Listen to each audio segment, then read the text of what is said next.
I denne video vil jeg kort forklare, hvordan energibalancen fra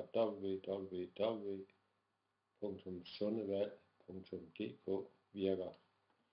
Ideen i energibalancen er, at der skal være en balance mellem de kalorier, man indtager via maden, og dem, man forbrænder via motion og andre aktiviteter.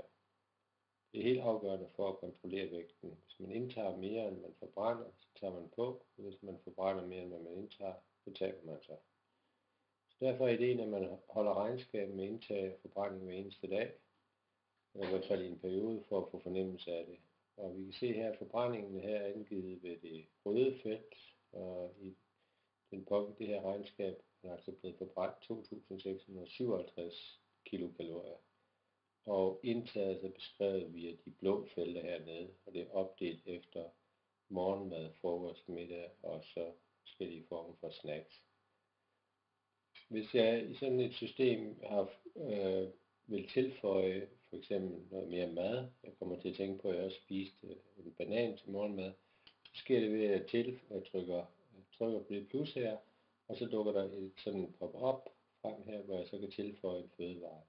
Jeg kan så gå ind her og vælge en gruppe af fødevarer, jeg vil lede i. Jeg kan også bare tage og lede i alle fødevarer, så begynder jeg bare at skrive for eksempel banan, eller begynder at skrive noget, der ligner banan, og så vil der dukke alt op, hvor der optræder banan i, eller bana, og så kan jeg spille banan, så er der kun bananer tilbage. Og i det her tilfælde har jeg måske spist en rå banan, så skriver jeg så banan rå. Jeg kan så vælge, om jeg vil angive bananen i, hvor mange kalorier der var i, måske ikke direkte ved, eller hvor meget gram den vejede, eller hvor mange jeg har spist, eller hvor mange portioner jeg har taget. Så kan bare sige, at jeg har spist en banan, så skriver jeg en her, og så gemmer jeg. Og det der sker nu, det er, at vi får tilføjet en banan hernede. Vi kan se, at vi har taget en rå banan, lagt der til, og den er åbenbart 102 kilokalorier i. Så systemet går simpelthen op og leder i databasen over alle fødevarer, finder en banan og finder ud af, hvor meget energiindhold der er i det.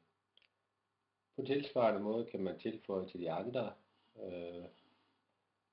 fødevarer eller andre måltider, og man kan også tilsvarende tilføje en aktivitet. Hvis jeg for eksempel har kommet i tanke om, at jeg har gået en tur, så kan jeg tilføje et eller andet med at gå her. Jeg har måske gået en tur meget langsomt byen, og det er gået i, skal vi sige, 20 minutter, så tilføjer jeg 20 minutter af langsomt gåning her, og så får vi tilføjet dem hernede. Vi kan se, at jeg også på et tidspunkt gået 30 minutter, og jeg har cyklet 35 minutter i moderat tempo. Så på den måde kan man hele tiden få en opgørelse over, hvad man forbrænder i de røde felter, og hvad man indtager i de blå felter.